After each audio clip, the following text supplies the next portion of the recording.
Mais uma aula dessa semana vai ser sobre sistemas de equações diferenciais de ordem 1.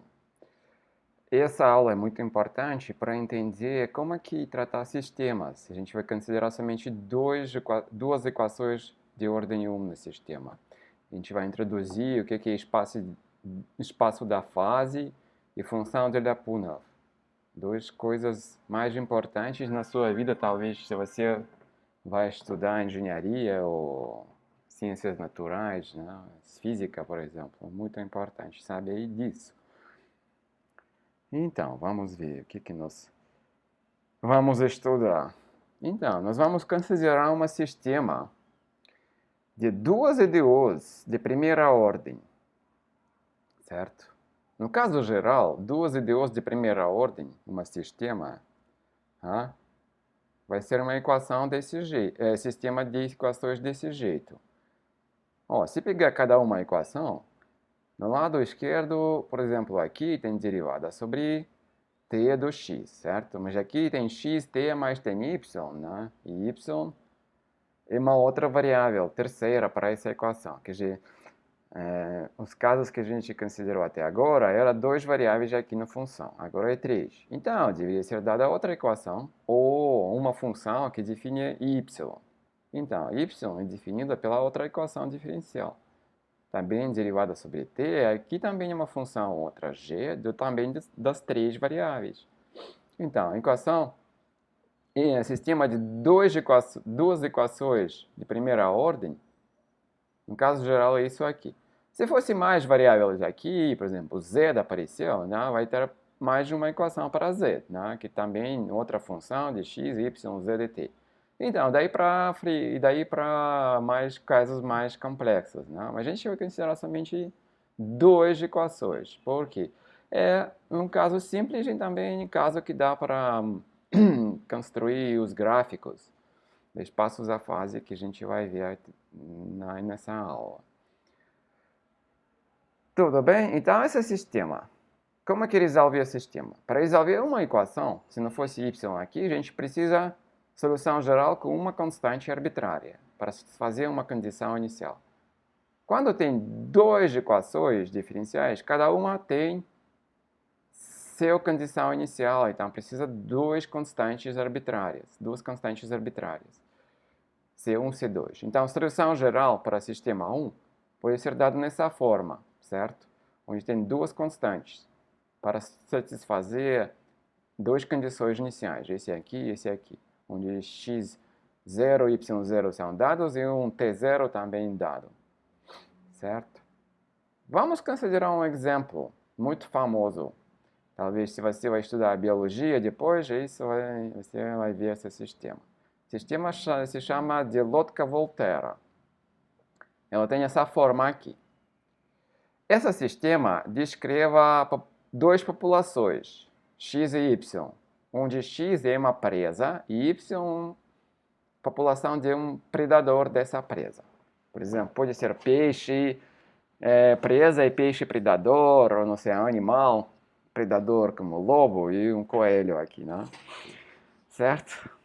Sistema simples, quer dizer, simples porque ela tem essa forma fixa, não tem função geral aqui arbitrária, né? Mas tem constantes, K, A, L, B. Esses constantes normalmente são positivos. Por quê? Então, vamos ver o que acontece se, por exemplo, nós não temos predadores para essa presa. O que vai acontecer com a presa? É satisfazer essa equação, quer dizer, y igual a zero. O que vai acontecer? Desconsidera, por enquanto, essa equação. Então, vai ser que a presa, ela cresce com o tempo. Então, se y igual a zero, nós temos essa equação para a presa. Ela aumenta exponencialmente no tempo. Quer dizer, o peixe se prolifica. Prolifica, né? Aumenta a população. Se não tem presa, o que acontece com o predador? Ele não tem o que para comer, né? Então, se presa é ausente, x, número da população, x, quer dizer, número da presa é zero, a população do predador diminui com o tempo exponencialmente, quer dizer, morre de fome, né? Proporcionalmente ao número dos predadores. Isso não vai acontecer se S, A e B não são zero. que essas duas equações são acopladas. E o presa e predador não é zero, né? Mas a gente vai ver que o zero aqui pode ser solução, mas somente quando x e y igual a zero. Se y igual a zero, a presa vai aumentar, mas se y igual a zero inicialmente, certo? E x não é zero, e a população de predadores vai, quer dizer, aumentar. Quer dizer, surgem de um jeito, né? Vem para onde tem presa. Certo? Então, esse sistema descreve a situação de presa-predador no mesmo ambiente. Tem condição inicial para o número de população de presa e predador. E precisa achar o que acontece com eles.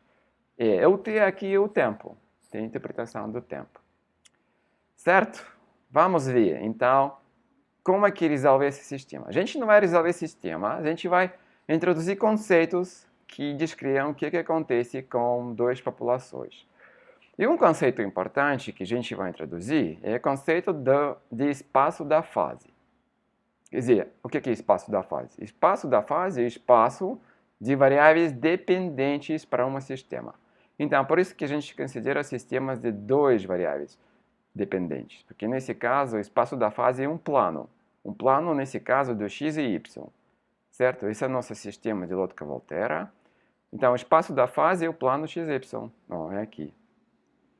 Então, imaginamos que no tempo inicial nós temos população aqui, x0 e aqui x0, y0, aqui tem outra interpretação. Vamos pensar esse ponto aqui, um x inicial ou um y inicial, certo? Pode ser que é x0 inicial, mas y não é y0, é outro ponto, certo? O que vai acontecer? A população vai mudar, então vai acontecer uma curva no espaço da fase, certo? De um jeito. Isso que vai acontecer no espaço da fase. Observa que aqui não tem tempo. Nós não importamos qual tempo passa quando a gente vai seguir essa curva, né, de populações. Certo? Isso é espaço da fase. Então, observamos o seguinte. Como o lado esquerdo desse sistema Lotka-Volterra não depende do tempo, certo? Não tem tempo aqui. Tem x e y, x e y. O sistema se chama autônoma. Né? Qualquer equação onde o lado direito, equação diferencial, o lado direito não depende da variável independente, se chama equação autônoma. Aqui é sistema autônomo, quer dizer, o t não aparece aqui. E por isso que nós podemos introduzir espaço da fase. Porque se fosse o tempo aqui, nós não podemos dizer que nós começamos desse ponto. Precisa dizer qual tempo começamos desse ponto A, certo? Porque não tem tempo, não precisamos saber disso. Por que isso? Vamos observar isso. Vamos mostrar que isso é exatamente assim. Que o movimento no espaço da fase, quer dizer, não depende no tempo inicial. Quer dizer, tempo inicial a gente pode começar um tempo mais no futuro e vai acontecer a mesma coisa. Quer dizer, mesma trajetória. Por que isso? Então, primeiro observamos o seguinte, que esse sistema tem soluções estacionárias, que não dependem do tempo. Normalmente, sistemas autônomos, como esse, têm soluções estacionárias, quer dizer, x e y igual a constante. Então, por exemplo, aqui x igual a x0, y igual a y0. Mas esse x0 e y0 é constante. Quer dizer, no tempo, a população de presa e predador não muda. E isso, xy, y0, x0 estão aqui. Então, a interpretação desses dois constantes, certo? Como que achar? Colocar isso para zero, já achar x e y. Tem duas equações para achar x e y, a gente vai resolver, achar x. Na verdade, aqui muito fácil. A primeira equação dá y. Y igual a k sobre a. Essa equação dá x, porque y é em frente. Certo? Se y não é zero, x igual a L dividido sobre b. Né? Então, tem solução também x e y igual a zero, como eu falei. Certo? Mas isso a gente descarta porque a interpretação é óbvia. Não tem nem presa nem predador. A gente precisa de uma solução não trivial. Quer dizer, tem presa, tem predador. Essas populações não mudam no tempo. Isso se chama solução estacionária. Né? Então, e agora vamos ver o seguinte. Eu falei que tem uma trajetória no espaço da fase, que não depende do tempo. Quer dizer, a mesma trajetória é mesmo que começar no tempo mais no futuro, com mesmas populações iniciais. Por que isso? Porque esse sistema é autônomo, certo?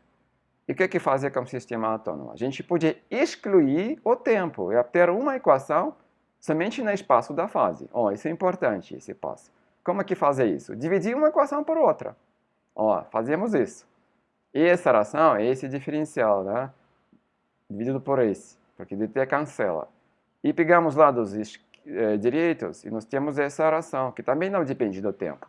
Então, o tempo saiu, mas temos uma equação, esse em tempo. Essa equação também é, como a gente pode ver, separável nesse caso, né? No caso geral, não. No caso geral, vai ter duas funções de duas variáveis. Mas nesse caso específico, essa equação única para y como função do x, quer dizer, equação para espaço da fase. É equação separável. Dá para resolver até que achar essa trajetória. Certo? Por exemplo, começamos nesse ponto A. O que vai acontecer? Esse é o presa. Se fosse presa aqui e predador aqui, esse ponto estacionário, quer dizer, vai ficar nesse ponto para sempre. Porque é solução estacionária. Começamos com população de predador um pouco menor e presa no ponto estacionário. Presa poderia ficar no ponto estacionário se a população do predador era também, mas não é. Então, a população do predador deve aumentar, certo? E o preço também pode aumentar, porque tem menos predadores para ficar estacionária, né? Então, a população de presa e predador aumenta, cruzou esse ponto, onde fosse estacionária para predador, e um número maior para a presa do que para o estacionário. A presa começa a diminuir. Quer dizer, o predador come presa. É mais rápido, porque tem mais presa para comer. E aqui vai voltar a um ponto inicial, nossa população regional. Essa é a pergunta que a gente vai responder. Será que começamos um ponto A que não seja estacionária? Porque estacionária é óbvio que vai ficar nesse ponto para sempre. Será que voltamos ao mesmo ponto A, de decorrer de tempo? Certo? Ou não? Quer dizer, será que tem oscilações de populações de presa e predador? Ou aí você vai fazer uma espiral, vai aumentar, ou vai diminuir e voltar na estacionária? O que vai acontecer? Essa é a pergunta que você vai se interessar se você é biólogo, por exemplo. Né? Como é que responde essa pergunta? Nós temos uma equação no espaço da fase, né? Certo? E no princípio a gente pode resolver e achar trajetórias. Tem um jeito mais inteligente de resolver essa pergunta. Esse jeito mais inteligente se chama função de Lyapunov, que a gente vai ver agora. Então, o que acontece no espaço da fase? Nós temos essa equação única, né? Para y com função do x. Certo? Y e x são funções do t. Então, nós eliminamos t porque o sistema é autônomo. Então, y ficou função do x agora. A equação para essa dependência é essa. O que a gente vai fazer com essa equação? Parece bizarro, mas não é. A gente vai fazer o seguinte, a gente vai separar essa equação em duas, certo? De novo, introduzindo outro variável dependente, novo tempo tal. E separar da seguinte forma, essa equação tem produto de duas funções. Então, a gente vai escrever derivada do y sobre tal igual a essa função gy. Derivada do x sobre tal igual inverso do fx. E, separando desse jeito, nós obtemos um sistema de duas equações de primeira ordem, certo? Só que agora, cada equação pode ser integrada separadamente da outra, que esse sistema é formalmente de duas equações diferenciais de primeira ordem. Mas, obviamente, porque aqui não tem y, aqui não tem x, são duas equações independentes. Isso é beleza desse método, né? Então, em vez de integrar essa equação e resolver y função do x, a gente observou o seguinte, por ser separável, essa equação, ela pode ser separada em duas equações de primeira ordem, facilmente. Não somente duas equações de primeira ordem, duas equações de primeira ordem desacopladas, quer dizer, resolver para x separadamente e para y separadamente. Então, a gente poderia integrar, por exemplo, para y e para o x, e observar que aqui o lado direito é o mesmo. Então, a gente poderia equalizar esse lado esquerdo também. E isso, na verdade, isso é o que você faria se você queria resolver essa equação, separando variáveis, não é? Isso exatamente. Então, a gente tem a interpretação dessa separação de variáveis. A gente poderia introduzir uma outra variável dependente tal, que não é nosso tempo, é um tempo extra, quer dizer, tempo imaginário. E separar equações desse jeito. E aí ainda um sistema de primeira ordem, né? De dois equações, só que desacoplados. Observa esse truque. Então, se você não gostou desse truque, esqueça ele, somente pode integrar a equação 7, desse jeito. O que você vai achar? Um integral geral nessa forma, né? Uma função do y, mais uma função do x, como sinal menos, né? Esse aqui, igual a constante. Certo? Chamamos essa função no lado esquerdo, função L do x e y. E como ela é igual a constante, qualquer que seja a trajetória dessas populações, certo? Trajetória, quer dizer, nós não interessamos dependência do tempo, somente o que acontece no espaço da fase. Qualquer que seja a trajetória, isso fica constante. Ou isso que se chama função de Lyapunov. Lyapunov era um matemático russo do século XIX e início do século XX. E agora, essa função, o que ela dá para nós? Ela faz o seguinte, ela fala o seguinte, qualquer que seja a trajetória no espaço da fase, essa função, quer dizer, imagina um terceiro eixo aqui, onde você plota o valor da função, em uma superfície. Esse valor da função deve ser constante. Trajetória somente pode ir onde tem o mesmo valor da função. Quer dizer, essa trajetória resolve nossa questão. A gente pode achar, quer dizer, em princípio, dependência y do x, só que não dá para resolver, porque tem logaritmo, tem y. Pode deixar nessa forma. Então, essa função fala o seguinte, essa função é constante em qualquer trajetória de nossas populações. E mais do que isso, observa que essa função é composta de duas partes. Uma depende do y somente e uma depende do x. Por quê? Porque nossa equação no espaço da fase era separável, né? Separável, então a gente separou. Então, claramente, nossa função é soma dos dois. Certo? E agora vamos responder a nossa pergunta, sem resolver nada mais. Quer dizer, a gente já tem solução geral, mas a solução geral que a gente tem se chama função de Lyapunov. Quer dizer, essa é a solução geral para a equação do y que depende do x. Para o sistema de primeira ordem, essa não é a solução geral. A solução geral é dependência x do t e y do t, que a gente não achou. Mas a gente achou que qualquer que seja essa dependência, x e y do t, essa função fica constante. Quer dizer, não depende do t. Isso que é importante. E por isso que se chama função de Lyapunov. E agora, a existência de função de Lyapunov nos fala o seguinte. Se nós começamos no ponto A, a trajetória deve ser tal que preserva o valor dessa função. Então, vamos plotar nossa função. Ela tem soma de duas funções. Então, vamos plotar cada uma. Função p do x, que é essa aqui, no gráfico que é p e x. E função q do y, gráfico q e y. Ambos são na forma de, quer dizer, assim, forma de um poço. Dá para ver, porque A e L, todas as constantes são positivas. Então, dá para ver, pegando derivadas, que isso, na verdade, derivada segunda é positiva, certo? Então, é um poço, tem um mínimo. E observa aqui esse mínimo, exatamente um ponto estacionário, para x e para y. E no plano, quer dizer, no espaço da fase yx, adicionando nosso eixo de função de Lyapunov, P mais Q, que é nosso L, né? P mais Q, nós temos nesse espaço tridimensional função de Lyapunov, que é a soma desses dois. Quer dizer, cada ponto no espaço da fase corresponde a um valor da função de Lyapunov. Certo? E essa função de Lyapunov, esse poço em duas dimensões, né? Aqui tem um mínimo, que na verdade esse é o nosso ponto estacionário. Então, se você fica no ponto estacionário, claramente a função de Lyapunov é a mesma. Se não, você começa de ponto A aqui, o que vai acontecer? Você vai em torno do ponto estacionário, até que voltar ao ponto inicial, claramente. Porque sua trajetória é seção dessa função no plano paralelo x e y, que passa ao ponto inicial. É óbvio que sempre é fechada. É óbvio que tem oscilações de populações. Isso que a função de Lyapunov não nos mostra. sem plotar os gráficos, sem fazer nada, quer dizer, descobrir para qual pontos iniciais tem trajetória fechada ou não. Para todos os pontos iniciais, trajetória é fechada. Ou um ponto estacionário, você fica no ponto estacionário. Ou um tipo de círculo, mas não exatamente, em torno do ponto estacionário.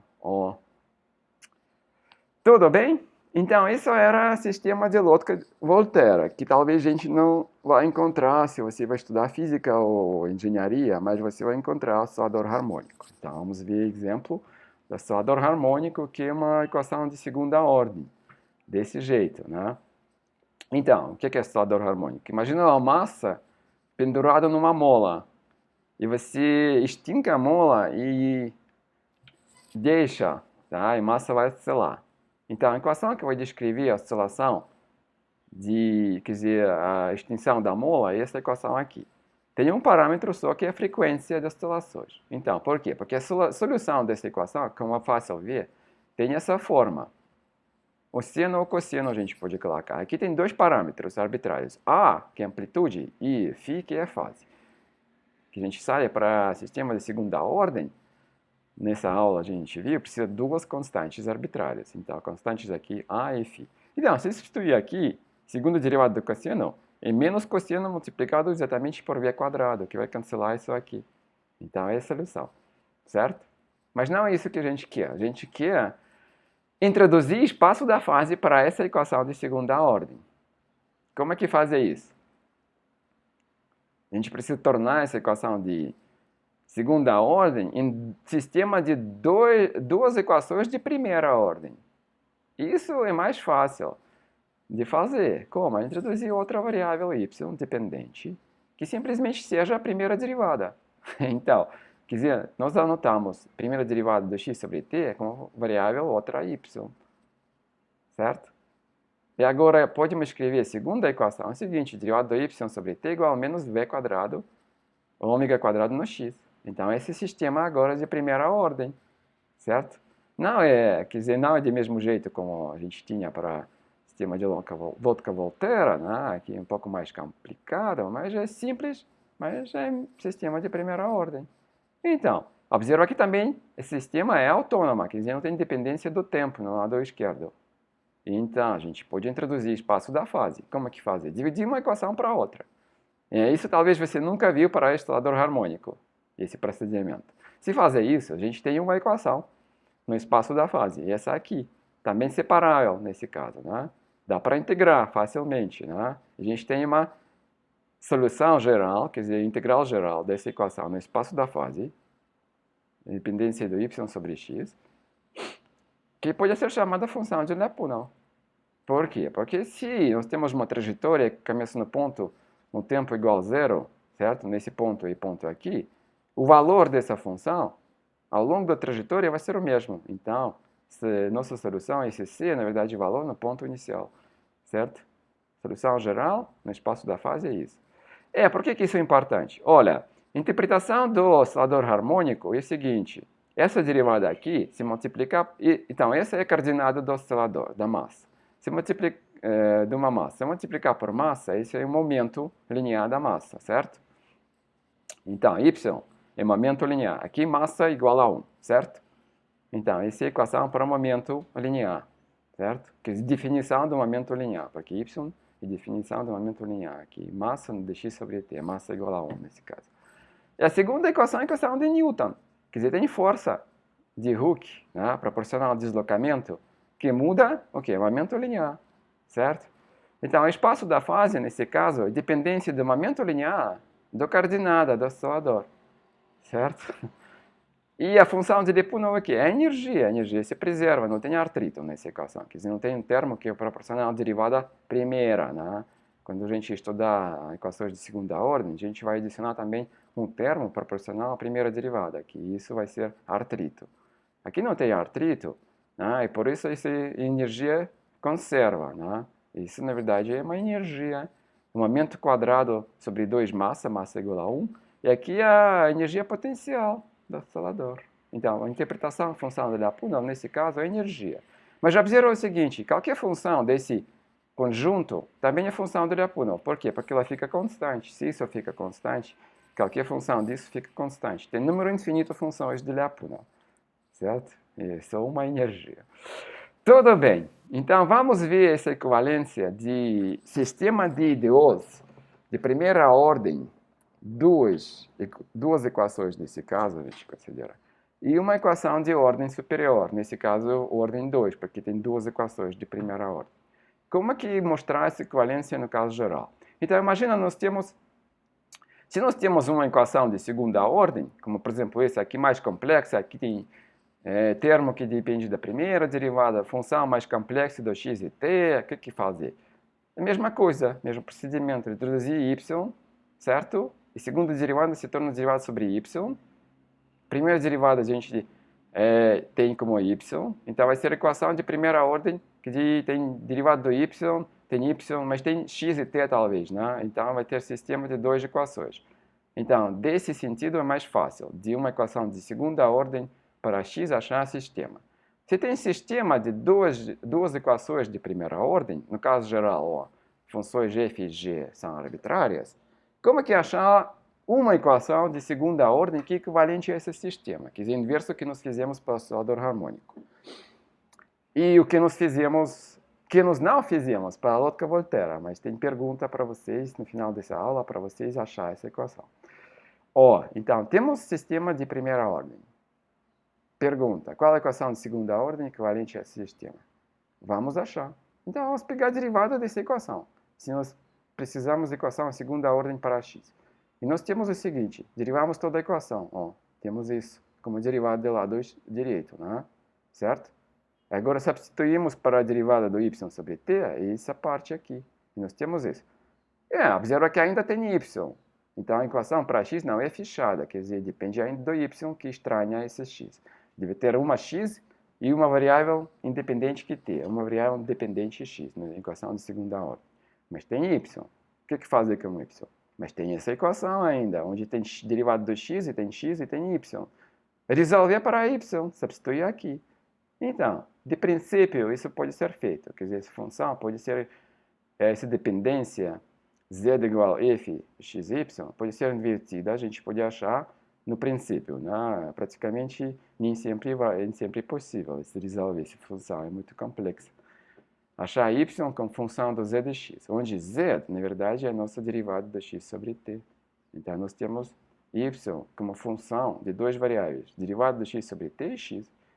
Se substituir essa y aqui, após calcular derivadas parciais, nós vamos ter exatamente a equação de segunda ordem, onde tem somente derivada segunda do x, primeira do x, e x e talvez t, mas aqui não tinha t, mas deveria colocar. No caso geral tem t também, certo?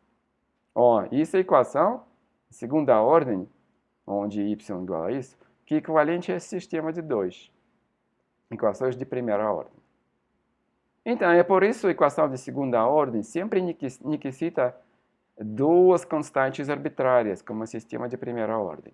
Então, a gente vai ir aqui para ordens mais elevadas, para vocês pensar sobre isso um pouco no final dessa aula, sem pergunta, quantas constantes precisa relativamente à ordem da equação. Certo? Então, é isso. É fácil. Algumas coisas fácil fazer, algumas não, por exemplo, resolver aqui, mas sempre no princípio existe equação de segunda ordem equivalente ao sistema de primeira. Para resolver, talvez primeiro o sistema de primeira ordem é mais fácil. Por exemplo, se você querer resolver no computador, é sempre desse jeito. Sistema de primeira ordem é mais fácil resolver do que sistema de segunda. De uma equação de segunda. Uma equação de segunda ordem resolvida desse jeito como oscilador. Temos a equação de segunda ordem, anotamos isso e depois integramos o sistema de primeira ordem numericamente.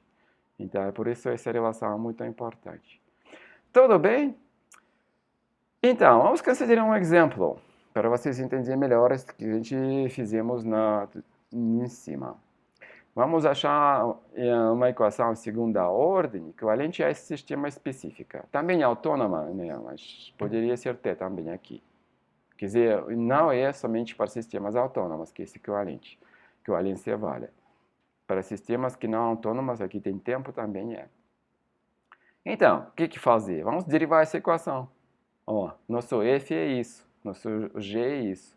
Então, substituindo derivadas parciais aqui, certo? Nós temos isso aqui. E nós substituímos o derivado do y sobre t dessa equação, quer dizer, função g, ou isso, certo? Ainda tem y, mas y tem aqui, né? Ó, a gente pode resolver essa equação primeira para y, certo? Não é segunda, porque segunda é derivada do y, que a gente não quer. Então, resolvemos, substituímos lá, nós temos equação de segunda ordem. Observa que nesse caso, diferente do oscilador harmônico, nós temos primeira derivada também. E no geral, sim, certo? Ó. Então é isso. Então, esse procedimento para achar uma equação de segunda ordem equivalente a um sistema de primeira ordem, de duas equações, certo? Tudo bem? Então, acho que mostrei bem para vocês que essa equivalência existe e como que achar a equação de segunda ordem equivalente à primeira, isso aqui. Ou ao contrário, o contrário seria fazer o quê? Tem equação de segunda ordem, anotamos isso como y e voltamos a esse sistema. Verifica em casa. Oh. Certo? Então, nós fizemos o seguinte nessa aula. Introduzimos sistemas de DO de primeira ordem. Duas nós consideramos. Se o espaço da fase é plano, nesse caso. Função de Lyapunov, se ela existe, pode não existir. Quando não existe? O sistema não é autônomo. Claramente não vai existir. Por quê? Imagina que o sistema não é autônomo. O que é nesse caso? Sistema não é autônomo. Esse procedimento que a gente... Aqui tem A que depende do tempo. O que vai acontecer? A gente vai ter esse procedimento para achar a equação do y em função do x, só que aqui vai ter tempo ainda. A gente não achou, não conseguiu. Então, o sistema não autônomo não tem função de Lyapunov. Mas tem espaço da fase, porque espaço da fase somente é espaço de variáveis dependentes, certo? Só que espaço da fase, o que acontece no espaço da fase nesse caso? Depende do tempo. Certo? Isso. Observamos que tem equivalência entre sistema de DOs de primeira ordem e uma equação de ordem superior. E que nós consideramos sistema de duas equações, a ordem era 2. Mas no geral pode ser ordem maior. Certo? Então, perguntas para vocês. Tenta obter uma IDO de ordem superior. Qual ordem a gente vai ter? Que seja equivalente ao sistema de Lotka-Volterra. Certo? Quer dizer, uma IDO para uma variável dependente e uma independente de ordem superior, certo? Que é equivalente ao sistema de Lotka-Volterra, de duas equações de primeira ordem. E pensa na generalização, essa equivalência, para mais do que duas equações de primeira ordem. E qual equação de ordem superior vai ter? Quantas constantes essa equação de ordem superior necessita para a solução geral? Essas perguntas são simples. Talvez essa é mais simples do que você calcular, fazer cálculo e obter a equação. Tudo bem, é isso para essa semana. Vai ter feriado na segunda-feira, por isso não vai ter testes. Então a gente pode assistir a aulas, pensar sobre equações de ordem superior, sistemas, certo? Isso vai ser seu trabalho nessa semana até semana que vem.